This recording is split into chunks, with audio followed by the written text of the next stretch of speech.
O caso Celso Daniel está de volta às manchetes 17 anos depois. O ex-prefeito de Santo André, cidade do ABC Paulista, foi assassinado em 2002. Tudo isso porque o publicitário Marcos Valério, condenado no mensalão do PT, disse em depoimento à polícia de Minas Gerais que Lula é um dos mandantes do crime. Um publicitário que sacudiu a política brasileira em 2005, durante as denúncias do mensalão.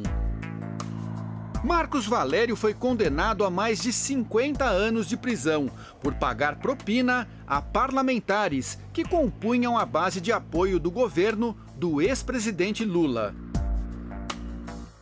Agora, o mesmo personagem está de volta e pode trazer mais uma peça para o Ministério Público esclarecer um crime que até hoje é controverso. O assassinato do então prefeito de Santo André, Celso Daniel. Em janeiro de 2002, Celso Daniel foi sequestrado depois de jantar na capital paulista, ao lado do empresário Sérgio Gomes da Silva, o Sombra. Era ele quem dirigia o carro, que foi seguido pelos bandidos. Armados, eles conseguiram levar Celso Daniel. 2 dias depois, o corpo do prefeito foi encontrado com 11 tiros, numa estrada de terra em Juquitiba, região metropolitana de São Paulo.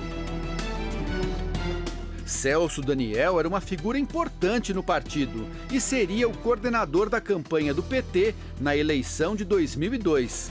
Na época, Sombra passou a ser o principal suspeito. Ele teria planejado o assassinato porque o prefeito queria pôr um fim no esquema de cobrança de propinas de empresas de transporte em Santo André. Sombra sempre negou o crime e morreu de câncer em 2016.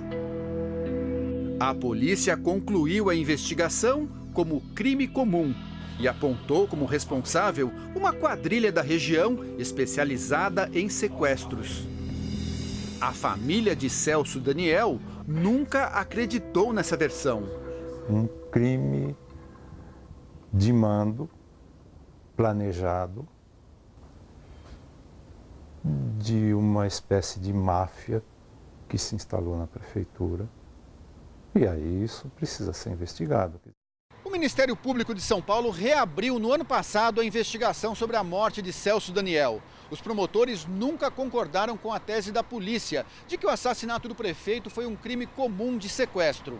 Os depoimentos de Marcos Valério fazem parte dessa nova investigação, conduzida aqui por Roberto Vider Filho, promotor que atuou no caso na época.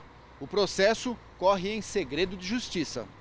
A Record TV teve acesso ao depoimento prestado por Marcos Valério à Polícia de Minas Gerais.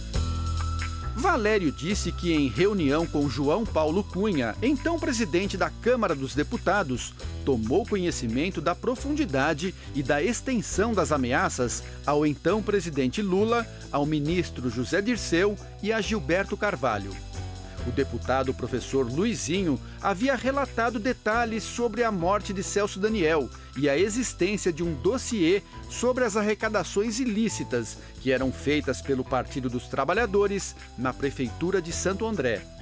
Valério disse que, ao participar de uma reunião com Ronan Maria Pinto, Silvio Pereira e Breno Altman, Ronan deixou bem claro que não iria responder pelos fatos sozinho e que iria apontar Lula como mandante da morte do prefeito.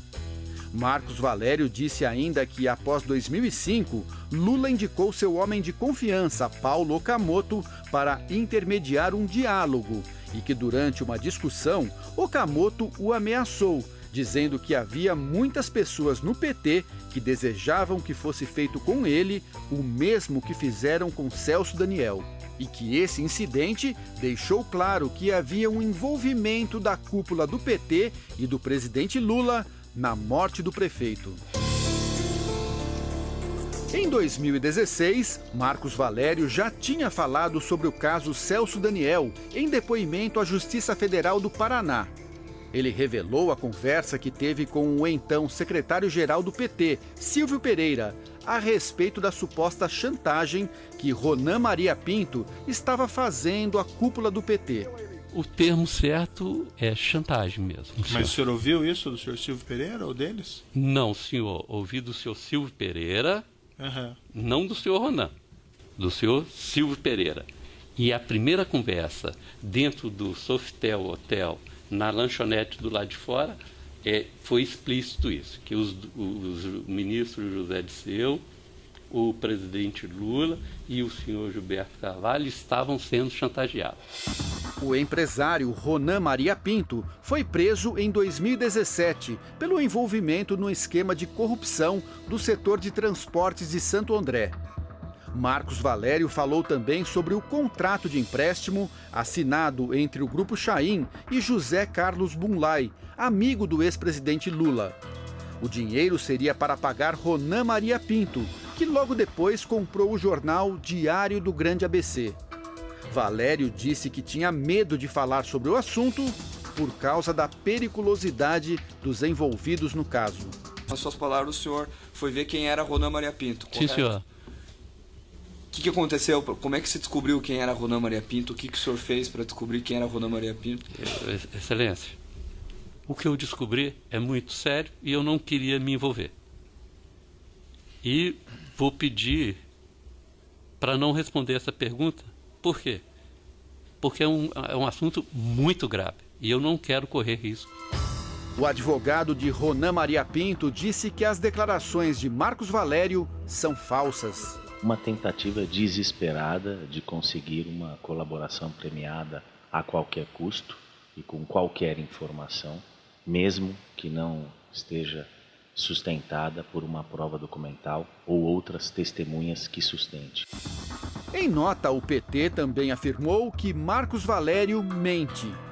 O ex-ministro Gilberto Carvalho diz que não conhece e nunca falou com Marcos Valério e que o mesmo vale para o ex-presidente Lula. E acrescenta: tomarei medidas judiciais para que o senhor Marcos Valério pague por mais este crime que cometeu. Também em nota, Paulo Okamoto disse que Marcos Valério repete declarações mentirosas e sem provas, que já foram investigadas e arquivadas pela Justiça. Para a família de Celso Daniel, a reabertura é motivo de esperança de que o caso finalmente tenha um ponto final. É um caso que a gente gostaria de ver elucidado. Essa sempre foi a batalha nossa, né? Que tudo fosse investigado, porque as circunstâncias foram sempre muito obscuras.